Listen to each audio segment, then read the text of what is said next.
Hello everyone, I'm Zach Kircher, and you're watching Kircher Talks Entertainment. I bid you welcome to the next episode in my series, I Have Never Seen, which as the name suggests, I review movies that I have never seen before. Specifically, older films that get voted on by all of you. For the 7th video in the series, you all decided that I should watch a movie from between the 1940s to the 1960s. But then instead of going with the typical next step of asking what genre of film to pick from, I instead asked you to pick from a director. After giving you 4 options, you picked legendary Japanese filmmaker Akira Kurosawa, and among his filmography, you voted for High and Low. So that's what we're going to be talking about today. If you're interested in helping decide what future videos in the series will be about, please consider subscribing to my channel, and then be sure to watch out for posts on my community page. All of the reviews for this series will be decided by the polls which are featured on that community page. So from what I've seen of Akira Kurosawa's movies, which, believe me, is only a handful at this point, including High and Low, I think it's safe to say that he's had a massive influence on others, even from just the movies I've seen. I mean, just to give you a couple of examples, if you've ever seen any kind of movie that has, like, unreliable narrators, and the whole entire story hinges on this idea of this one single incident being portrayed from different perspectives, Rashomon, his movie from 1950, is probably the movie that influenced that idea. And then if you look at the original Star Wars, it's almost like a science fiction remake of The Hidden Fortress by Akira Kurosawa, most especially for the case of the characters of R2-D2 and C-3PO being based on characters from The Hidden Fortress. And of course, Seven Samurai, I mean, that's probably one of the biggest examples, that being a story where you have these mercenaries that are hired by farmers to basically protect them from bandits. There are tons of stories that have been influenced by that. And High and Low is just another example of a film just like that that's had a massive influence on films that came after it. In this case, particularly in the case of crime fiction and police procedurals in the years to come. I mean, if you've seen basically any primetime television show about cops, especially if they're investigating crimes, detective shows, that kind of thing, in some way or another, it was probably influenced by this movie. I mean, heck, in about a month, we're going to get a remake from Spike Lee. And I'll also say that High and Low is my favorite movie that I've watched for this series thus far. Chinatown, you could probably argue that that's a better movie, but I think I appreciate High and Low more for its raw entertainment value, and for the feeling that I get just from its ending compared to Chinatown. Chinatown is much more of a downer than this one is. I won't say that this movie has a quote-unquote happy ending per se, not to really give anything away, but I think I just came away from it a bit more enthralled, a little bit more, I don't know what word I would give it, but just a little bit more at peace with it. I mean, there are certainly messages to take away from this movie, but it's never at the expense of the thrilling story that Akira Kurosawa was trying to tell here. A lot of that hinges on the characters, especially since the screenplay never felt like it was standing on a moral high ground in comparison to its characters, as well as the audience that's watching them. When you look at the main character of Kingo Gondo in particular, his plight in this movie is that he's trying to buy all of these shares in his shoe company so that he can gain a lot more wealth and control over how he makes shoes, which admittedly he does want to make great shoes compared to the other hacks that he works with. But in the midst of him trying to raise all of this capital to then do a takeover of the business with, stocks and whatnot, he then finds himself in a very precarious position in that his chauffeur's son gets mistakenly kidnapped by some unknown assailant. His own son was supposed to be kidnapped, but it turned out to be a mistake. Now he's in this moral dilemma of, hey, do I just let this kind of play out, or do I pay a ransom for someone who's not even my own kid? And so because of that, for the decisions that he makes in the story, you can kind of see him as sort of cold and unfeeling and driven by his money, but you also can't help but understand why he rationalizes his decisions the way that he does, especially for all the information that's presented to the audience. And even if his situation may not be entirely relatable to most people, at least the film does a great job illustrating how tough his position is. And I also think the slow but very deliberate unraveling of the villain's motivation in all of that makes for a very compelling contrast that ties directly into the film's themes, but more on that later.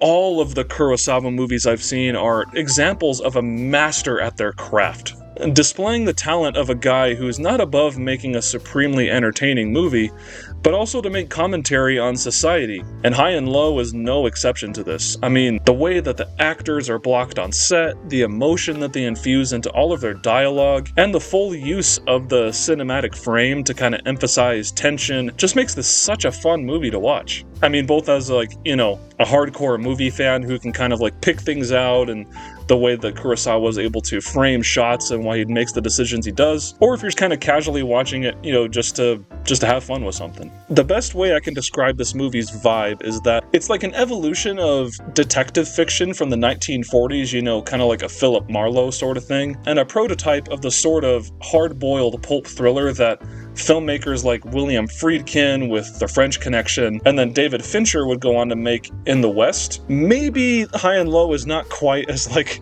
intense as something as Seven or Zodiac or Gone Girl. High and Low feels very much like those kinds of movies, but from an era where a filmmaker is still like starting to see what he could get away with. Since for a movie based in the 60s, I'm kind of surprised in some of the dark directions it took. But all for the better, you know, it goes beyond being a thriller of like a guy and the police trying to negotiate with, you know, a kidnapper over the phone.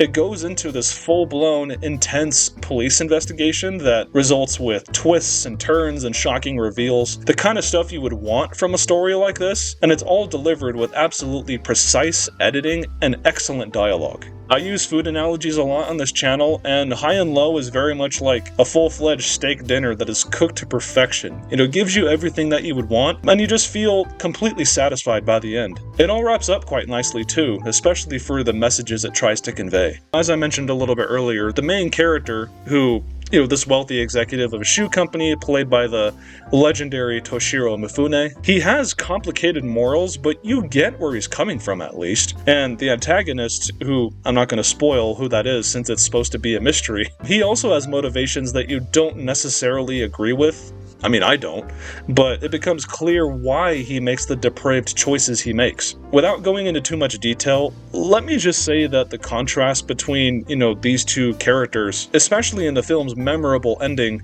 it ties directly into the title. It would be too simple to say that this movie is a classic story of the rich versus the poor, you know, the rich being the high and the poor being the low, especially since some people have taken issue with like how this story portrays certain classes of people in Japan. If you're talking about me personally, I disagree with the idea that the movie is out of touch for putting its characters into certain like moral boxes and for being sympathetic towards people that, you know, others might not be so inclined to do. Sorry, I have to be very vague with saying that because if I say too much, it might spoil things. Needless to say, I think instead, the movie has something interesting to say about how people react when they're put in dire situations and how their life circumstances, whether you're wealthy or you have no money to your name, affect your choices. Life is complicated, and it often can't be boiled down to these like simple black and white definitions of right and wrong. Therefore, I think Kurosawa and his team were very wise to not make easy assumptions about the kinds of choices people would make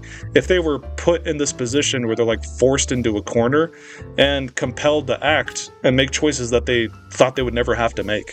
Is High and Low a film about the dangers of capitalism, classism, or the failure of the systems put in place to help us? You could probably argue for or against any of those things, but at the end of the day, like, it's a great crime thriller that leaves you with something to think about once the credits roll. And I really mean that, because like that ending in particular has not left my mind since the Japanese text for the end came on screen, and it might be one of those endings that just doesn't leave my mind at all. There are times when I watch what I know is like a terrific movie, maybe even a perfect one, you know, as perfect as movies can be, I guess, and yet I still hesitate to say that it's like a full-blown masterpiece just yet. There are some movies where I watch it and I'm like, oh yeah, that's an all-timer for me, but I think for this one, I need a second viewing to say whether I would think of it like on that level of like 10 out of 10, you know, basically a masterpiece level. I cannot stress enough, though, that there is a reason why this film has gone on to inspire so many filmmakers